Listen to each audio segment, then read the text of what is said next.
다 같이 묵도하심으로 주일 예배를 드리겠습니다. 할렐루야. 하늘에서 여호와를 찬양하며 높은 데서 그를 찬양할지어다. 해와 달아 찬양하며 밝은 별들아 다 그를 찬양할지어다. 하늘의 하늘도 그를 찬양하며 하늘 위에 있는 물들도 그를 찬양할지어다. 아멘.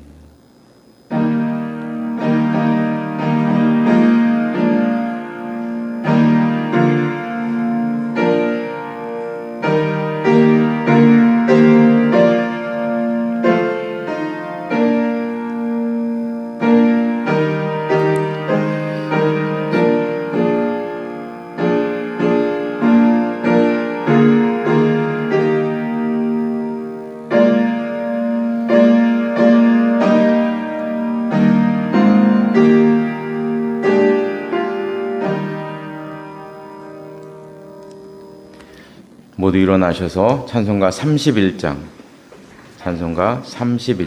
부르시겠습니다.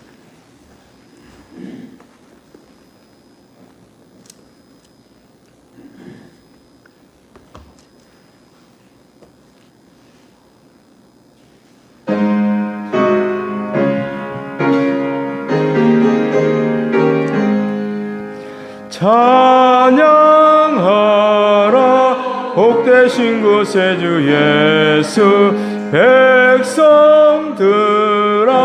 사랑을 전하세 경배하라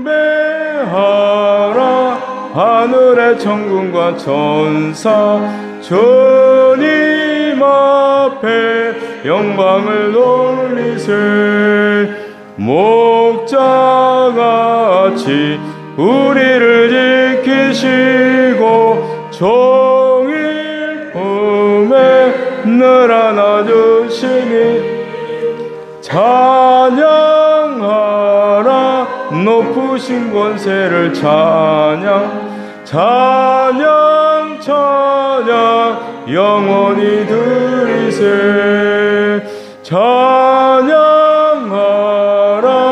복되신 곳에 주 예수 우리 대신 죽임을 당했네 구주 예수 영원한 구원의 소망 경배하며 겸손히 절하세 찬양하라 우리 죄 지신 예수 그의 사랑 한없이 크셔라 찬양하라 높으신 권세를 찬양 영원히 드리세 찬양하라 복되신 곳에 주 예수 천사들아 즐겁게 찬양해 구주 예수 영원히 다스리시니 멸류관을 주 앞에 드리세 구주 예수 세상을 이기시고 영광 중에 또다시 오시리 찬양하라 높으신 권세를 찬양 영원히 드리세 아멘. 교동부는 28번입니다.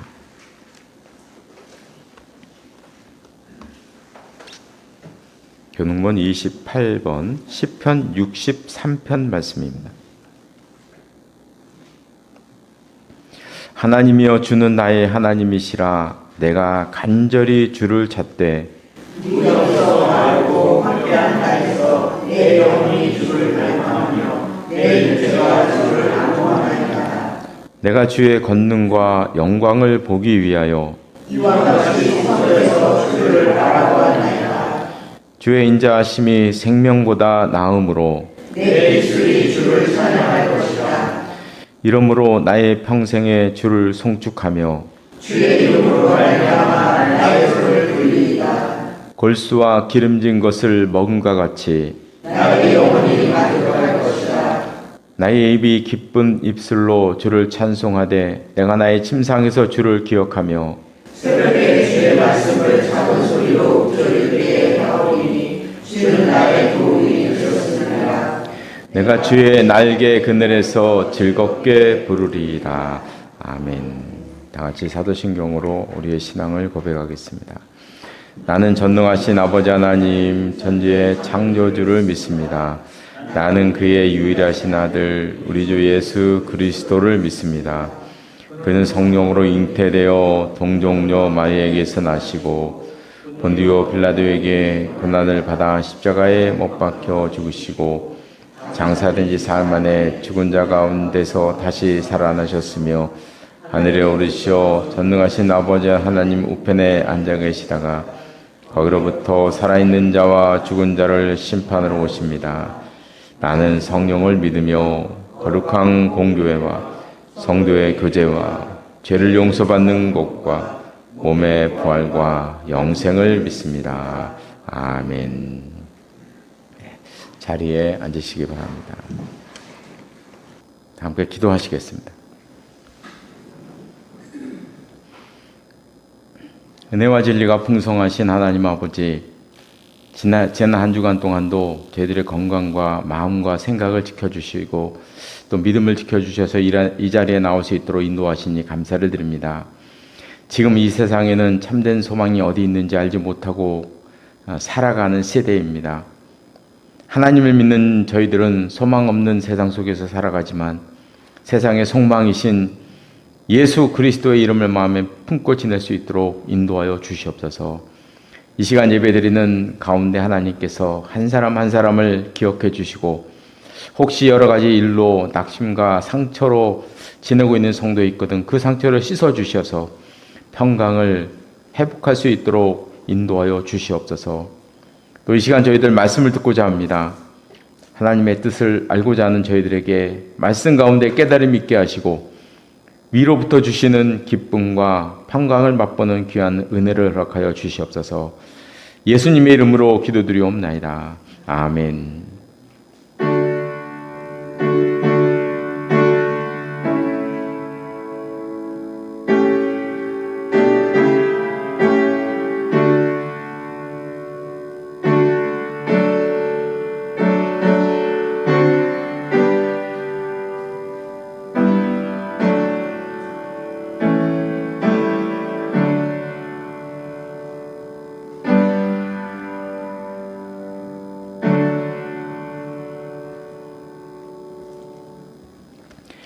오늘 주시는 하나님의 말씀은 구약성경 민수기 1장 말씀입니다. 구약성경 193쪽에 있습니다. 민수기 1장 1절로 4절 말씀까지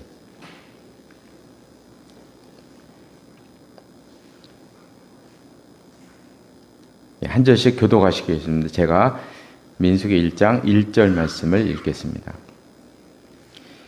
이스라엘 자손이 애굽 땅에서 나온 후 둘째 달 첫째 날에 여호와께서 시내 광야 회막에서 모세에게 말씀하여 이르시되 너희는 이스라엘 자손의 모든 부족 남자의 수를 그들의 종족과 조상의 가문에 따라 그 명수대로 계수하시니 이스라엘 중 20세 이상으로 싸움에 나갈 만한 모든 자를 너와 아론은 그 진영별로 계수하되 각 지파의 각 조상의 가문의 우두머리 한 사람씩 너희와 함께하게 하라. 아멘.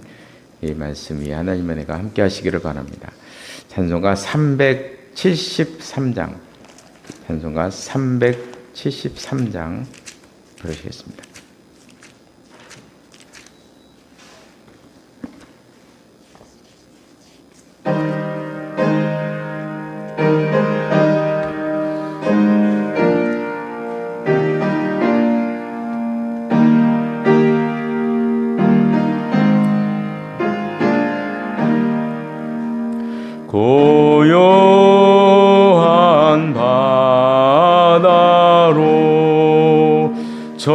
천국 향할 때 주 내게 승품 주시니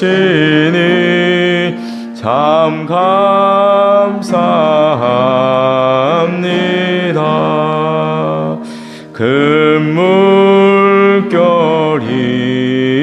일어나 나 쉬지 못하나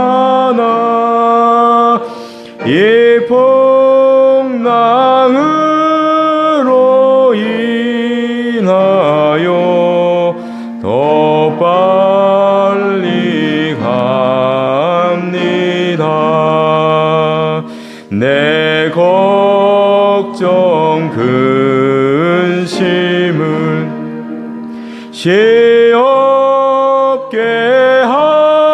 하시고 내 주여 둔 영혼을 곧 밝게 하소서. 이 세상 고락간 주 뜻을 본받고 내 몸이 의지 없을 때 큰 믿음 주소서. 아멘.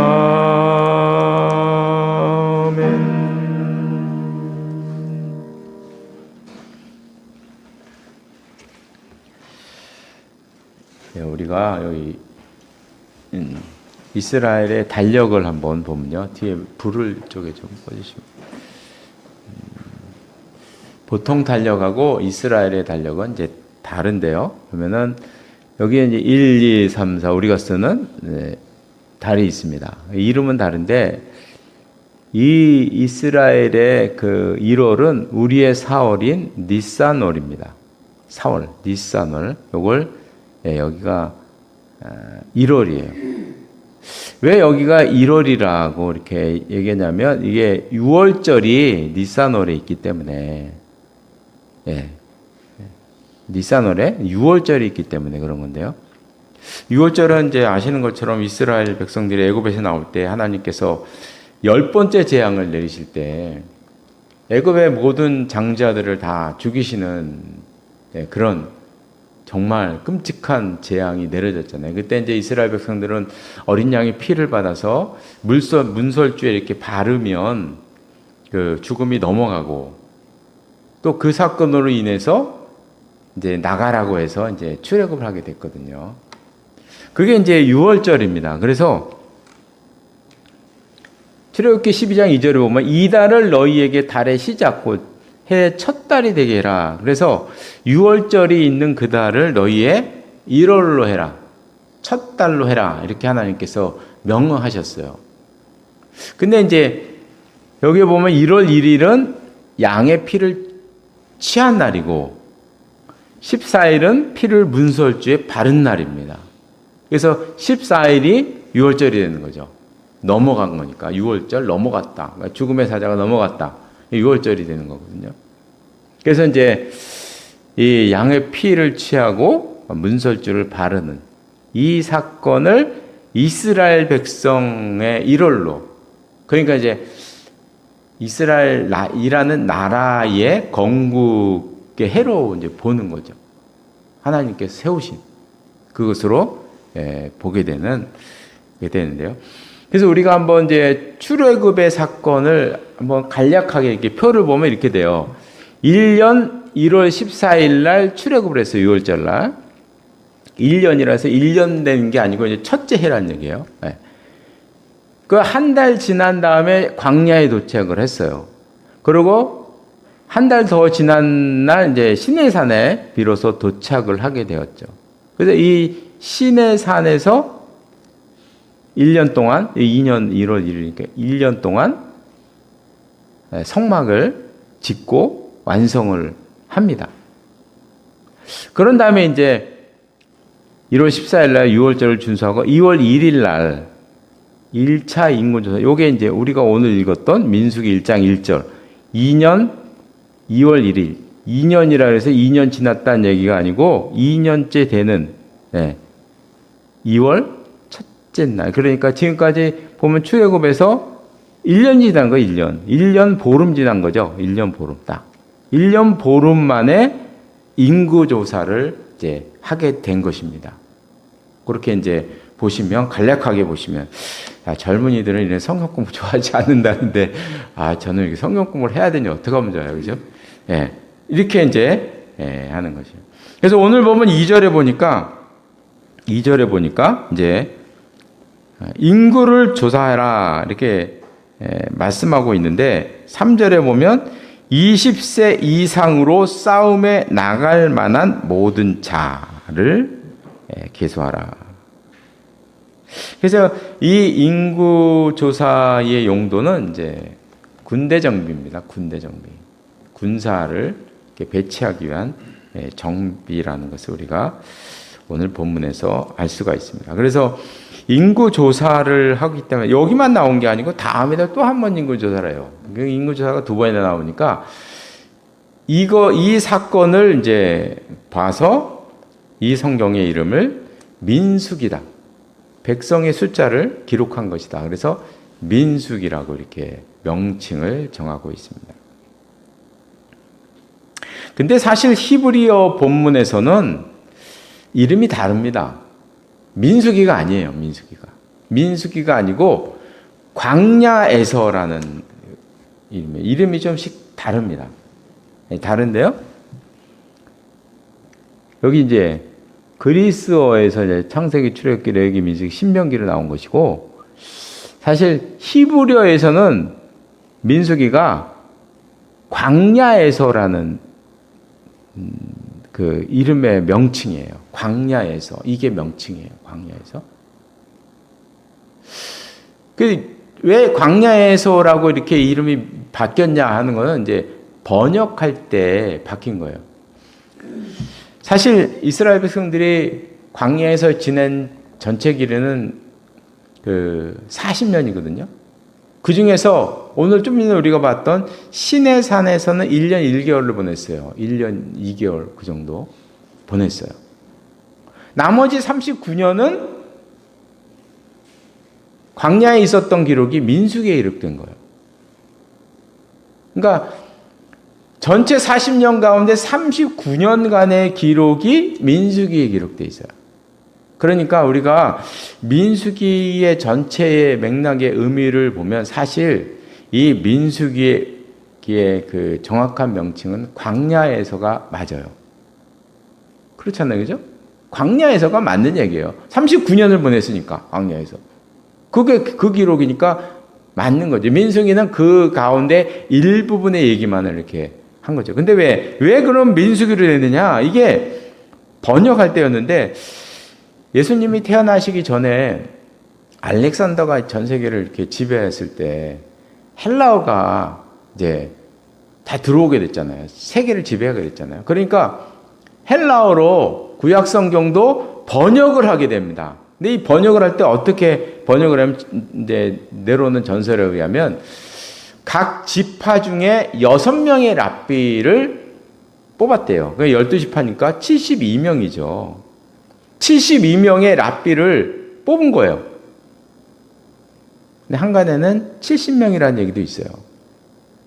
그래서 70명을 뽑아요. 70명. 70명을 뽑아서 어떻게 번역을 시키냐면 이 사람들이 집단으로 모여서 그룹으로 이렇게 번역을 한 게 아니라 70개의 방에다가 한 사람 한 사람 랍비를 다 따로 이렇게 방을 줬대요. 그 방에서 번역하게 만들었대요. 그런데 나중에 이 사람들이 다 히브리어를 헬라어로 전부 다 번역을 했는데 70명이 다 갖다 놓은 다 보니까 70인 사람이 한자도 틀림없이 다 똑같이 번역을 했대요. 놀라운 일이 벌어졌습니다. 근데 옛날 사람들이 이렇게 말하면 믿었나 봐요. 네, 만들어낸 얘기잖아요. 우리가 딱 봐도 그렇죠? 이런 건 만들어낸 얘기죠. 네, 만들어낸 얘기입니다. 근데 옛날 사람들이 이거 믿었나 봐요, 그냥 순수하게. 그렇게 했대요. 그래서 이제 이 번역을 가리켜서 성경 번역 중에 가장 유명한 70인역이 탄생하는 거예요. 70인역. 그걸 70인역이라고 해요. 그래서 예수님께서 탄생하셨을 때 그때 이제 이스라엘에서 통용됐던 성경이 아마도 70인역이라고 생각을 하고 있어요. 예수님도 70인역을 사용하셨을 것이다 이렇게 예상을 합니다. 그래서 많은 사람들이 70인역을 대단히 중요하게 생각을 하죠. 지금도 그때 이제 그 사람들이 번역을 할 때 이름을 바꿨어요. 이름을 넘버스로. 그 영어로 보면 넘버스입니다. 넘버스. 민수기로 이렇게 바뀌었어요. 우리는 이제 그 헬라어 번역보다는 우리는 히브리어 원전을 중요하게 생각하거든요. 우리가 비록 히브리어 원전을 우리가 중요하게 생각해서 그걸 사용하고 있지만 명칭만은 이걸 사용하는 거예요. 이걸 사용하고 있습니다. 워낙 잘 알려져 있기 때문에 그렇게 사용하고 있는데 그러나 사실 의미는 광야에서가 맞다. 더 가깝다. 하는 걸 우리가 성경을 볼 때 그냥 상식적으로 이렇게 보시면 좋겠습니다. 하여간 뭐 지금까지 이스라엘은 출애굽을 한 다음에 시내산까지 오느라고 정신이 없이 달려왔어요. 3개월 동안 정신없는 거죠. 애굽이 지금 막 쫓아오고 막 이랬었잖아요. 그러니까 이제 막 쫓기고 막 이러다 보니까 막 정신없이 달려온 것입니다. 그래서 정신없이 달려오느라고 뭐 체제를 정비하고 뭐 할 시간이 없었어요. 그래서 이제 1년이 지나고 하니까 체제를 정비할 때가 되게 된 것입니다. 그래서 가장 먼저 한 것은 율법과 이제 성막을 지은 다음에 인구 조사를 했는데요. 요거를 한번 도표로 우리가 한번 보면 요게 시내산이고요. 시내산 밑에서 일어난 일이에요. 출애굽을 한 다음에 가장 먼저 한 것은 시내산에 도착해서 가장 먼저 한 게 율법을 받았죠. 모세가 하나님으로부터 율법을 받았어요. 그 다음에 율법을 상징하는 돌판, 10계명 돌판을 이제 받는 사건이 나와요. 10계명의 돌판을 받게 되죠. 받게 된 다음에 그 다음부터 9개월 동안, 무려 9개월 동안 성막을 제작합니다. 성막을 다 제작한 다음에 여기 보면 민수기 여기에 보면 여기에 출발한 게 나오잖아요. 행군 시작이 여기 나와요. 그러니까 지금 오늘 본문의 시기는 어디냐면 요 가운데입니다. 요 가운데. 성막 제작을 다 끝낸 다음에 요 가운데 때 인구 조사를 행군을 하기 전에 인구 조사를 하게 된 것입니다. 이렇게 이제 이번에 인구 조사를 한 이유가 3절에 나오죠. 싸움에 나갈 만한 모든 자를 계수하라. 그래서 이제 군대 진영을 정리하기 위한 일이다는 것을 우리가 분명하게 여기서 알 수가 있습니다. 그래서 이제 5절 말씀부터 계수하는 장면이 나오는데요. 5절부터 이제 그 지파별로 쭉 합니다. 이거 사실 자세히 알 필요도 없어요. 이런 건요. 여기에 표시를 보시면 쭉 나오죠. 찾아보면 이렇게 누군가가 친절하게 다 해놨어요. 다 해놨습니다. 사실 우리에게 뭐 크게 중요한 건 아니잖아요. 그죠? 숫자가. 쭉 봐서 12지파 가운데 60만 3,550명입니다. 또 한 번 있었어요. 나중에. 한 번 있었는데 여기 보면 60만 1,730 줄었어요. 그죠? 군대의 숫자가 줄었어요. 왜 줄었겠습니까? 광야에서 고생해서 많이 죽은 거죠. 태어난 사람보다 죽은 사람이 더 많은 거예요. 그래서 이제 여기서 보면 인구가 줄었다. 이 시대에 인구가 줄 이유가 없는데 고생해서 전쟁돼서 많이 죽었구나 하는 것을 우리가 여기서 이제 알 수가 있어요. 이렇게 했고요. 또 하나 여기서 기억해야 될 것은 이제 지파가 달라져요. 지파가 어떻게 달라지냐면 이스라엘 지파는 야곱의 12아들이거든요. 야곱의 12아들이 이스라엘의 민족의 12지파의 근간을 이루게 됩니다. 12아들. 근데 이 12아들 가운데 레위 지파는 이제 성막을 지키기 위해서 택함을 받게 되잖아요. 제사장 족속이 되죠. 제사장과 레위 지파가. 그러니까 성막을 지키기 위해서 레위 지파를 선별합니다. 한 자리가 비잖아요. 그래서 이제 요셉의 두 아들 에브라임과 므낫세라는 두 아들을 각각 따로 독립시켜서 두 개의 지파를 형성하게 됩니다. 아무래도 이제 요셉이 이스라엘 민족에게 준 영향이 뭐 지대하죠. 그래서 아마 요셉의 두 아들을 두 지파로 이렇게 나누어서 하게 됩니다. 그래서 레위 지파 빠지고 에브라임과 므낫세 지파가 들어와서 새롭게 12지파가 이렇게 형성하게 됩니다. 읽지 않았지만 52절에 보면 이제 장막을 치는 장면이 나와요. 새롭게 정비하는 거죠. 그래서 52절에 보니까 이스라엘 자손은 막사를 치되 그 진영별로 각각 그 진영과 군기 곁에 칠 것이나 하면서 이제 쭉 나옵니다. 53절 레위인은 증거의 장막 사방에 진을 쳐라는 그런 말씀입니다. 그래서 요거를 이제 그림을 한번 보시면요. 멋있죠. 이렇게 진영을 쳤어요. 보면 가운데 성막입니다. 요게 이제 연기가 올라가죠. 성막입니다. 성막이고 아까 이제 53절에 보면 이 레위인은 증거의 장막 사방에 쳐라. 증거의 장막 요 가운데 요게 레위인이에요. 레위인이 나누어져서 이렇게 쳤어요. 그 레위인은 왜 여기다가 이렇게 진을 치게 했느냐? 성막을 지키는 의미도 있지만 오늘 읽잖아요. 51절 끝에 보면 이런 말씀이 나와요. 레위인이 그것을 세울 것이요 외인이 가까이 오면 죽을 것이다. 그러니까 이 성막은 일반 백성들이 가까이 오면 죽었어요. 그러니까 그 죽음을 막기 위해서 그 외부의 사람들이 성막에 오는 것을 막기 위해서 이 중간에 레위인들이 이 레위인만 오라는 거죠. 레위인만 성막에 오라는 거예요. 그래서 레위인을 이렇게 중간에 성막을 장막을 쳐서 성막을 지키게 만들었고요. 사방에는 동서남북으로 세 지파씩 이렇게 했습니다. 세 지파씩 했는데 여기가 동쪽이라고 제가 아는 이유는 유다 지파가 동쪽에 있기 때문이에요. 그래서 2장에 보시면 나와요. 2장 3절에 보면 동방에 돋는 쪽에 진칠자는 그 진영별로 유다의 진영의 군기에 속한 자라. 유다 지파가 동쪽이에요. 에브라임 지파가 서쪽이고 남쪽은 르우벤 지파가 남쪽이고 단 지파는 북쪽이에요. 그 대표 지파들이 이렇게 넷이 있고 그 뒤에 나머지 지파들이 뒤에 이렇게 오게 된 거죠.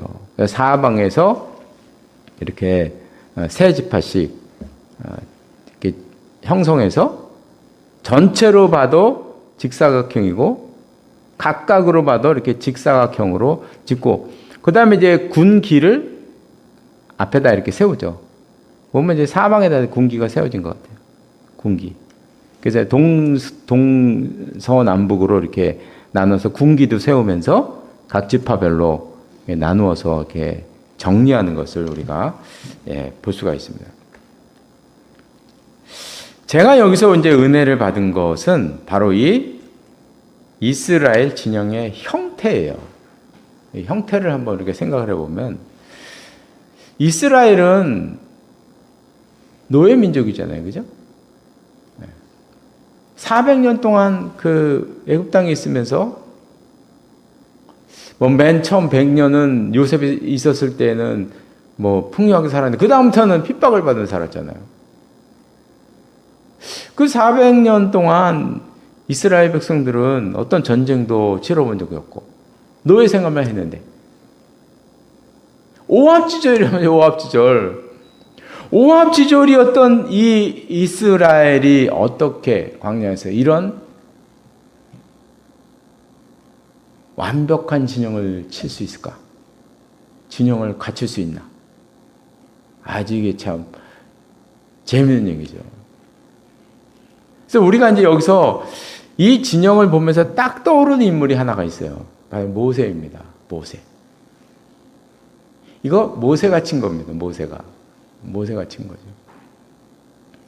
아마 이 진영만 이렇게 뭐 갖춘 게 아니고 군대 전술과 이런 전쟁의 이런 것도 다 알려줬겠죠.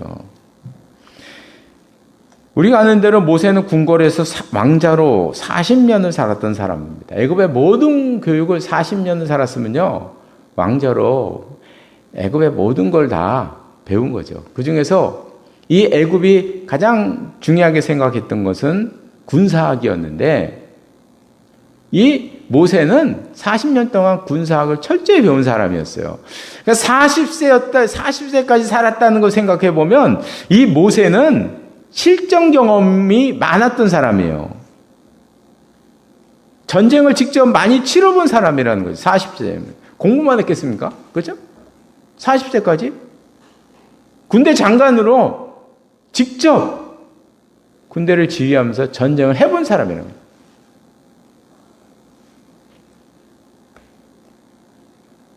하나님께서 모세를 궁궐에서 40년 동안 살게 하신 이유를 우리가 이 진영에서 알 수가 있는 거예요. 진영에서. 그래서 요즘 그런 기생충이라는 영화 이후로 많은 얘기 하잖아요. 너한테는 계획이 있구나. 다 계획이 있구나. 하나님은 벌써 오래전부터 계획이 있으셨던 거예요. 모세를 왜 40년 동안 거기 살게 했냔 말이죠. 이유가 있는 거죠, 다.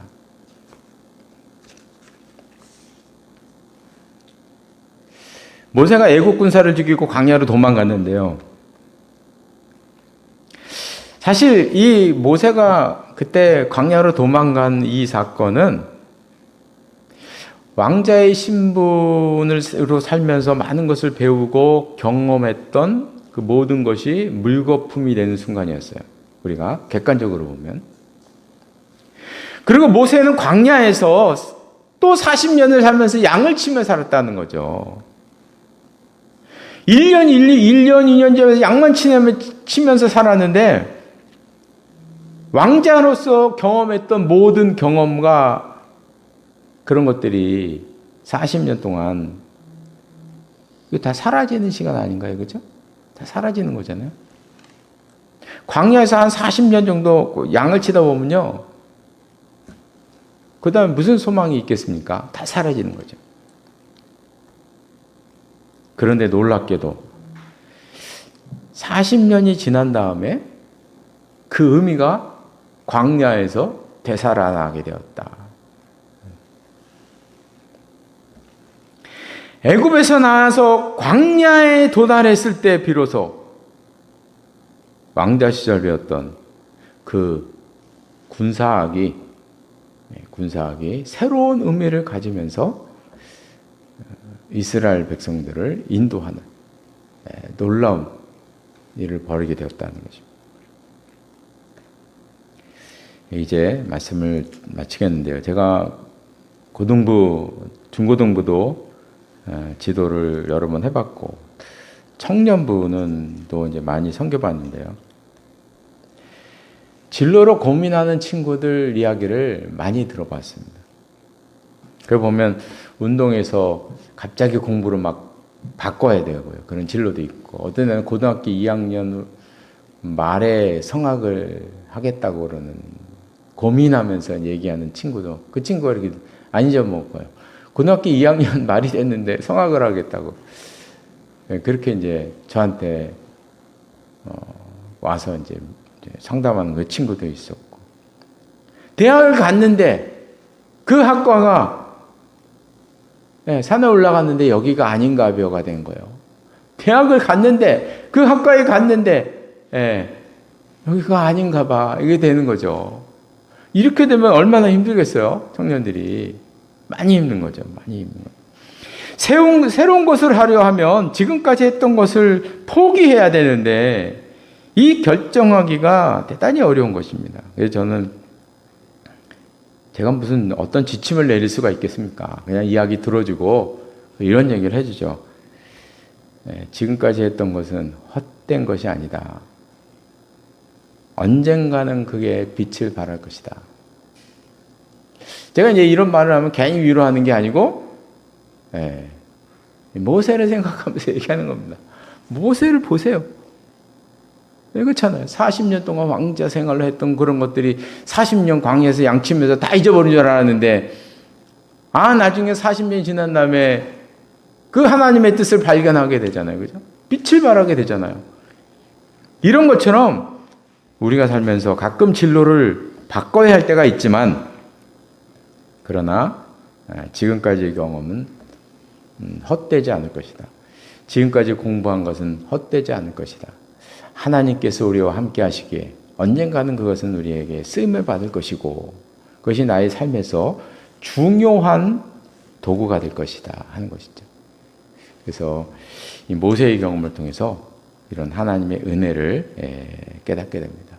그래서 우리가 무슨 일을 하든지 항상 자신 있게 한 발을 내딜 수 있는 믿음을 가지고 살아가는 우리 모두가 되시기를 바랍니다. 기도하시겠습니다.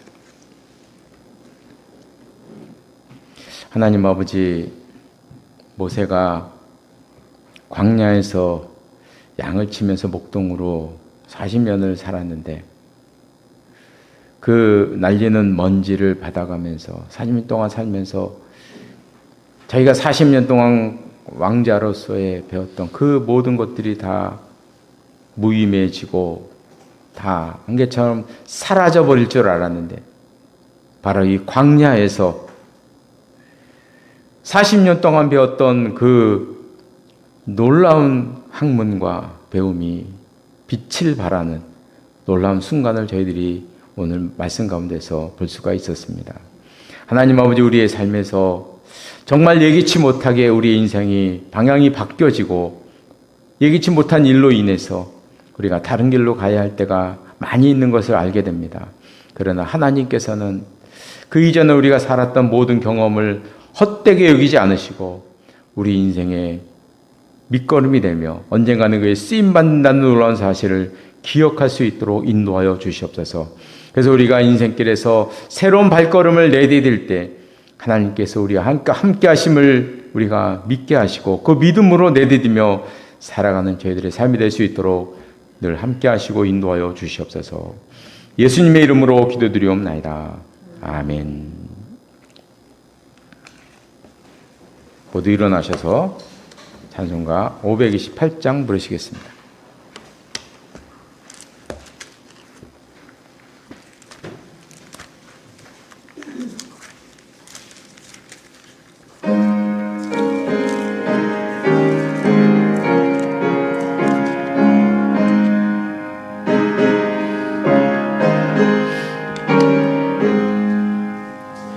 예수가 우리를 부르는 소리 금성 부드러워 문 앞에 나와서 사면을 보며 우리를 기다리네. 오라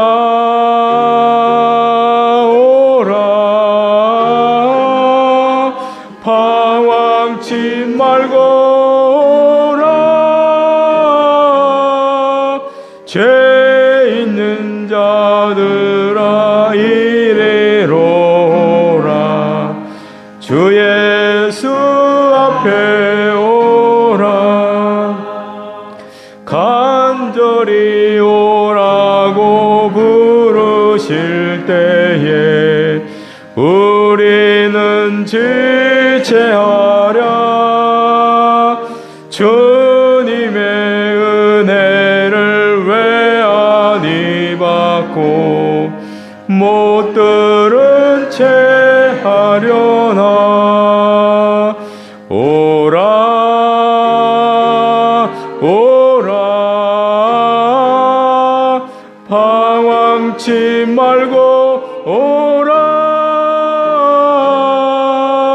죄 있는 자들아 이리로 오라. 주 예수 앞에 오라. 세월이 살같이 빠르게 지나 쾌락이 끝이 나고 사망의 그늘이 너와 내 앞에 돌리며 가리오네. 오라 오라 방황치 말고 오라. 죄 있는 자들아 이리로라. 주 예수 앞에 오라. 우리를 위하여 예비해 두신 영원한 집이 있어. 죄 많은 세상을 떠나게 될 때 영접해 주시겠네. 오라 오라 방황치 말고 오라. 죄 있는 자들아 우리로라. 주 예수 앞에 오라.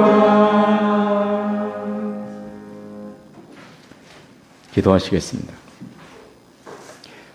지금은 우리 주 예수 그리스도의 은혜와 하나님 아버지 극진하신 사랑하심과 성령의 교제하심과 교통하심이 이 자리 나와서 예배드린 그 하나님의 사람들과 가정과 기업 위에 항상 함께 하시기를 간절히 축원하옵나이다.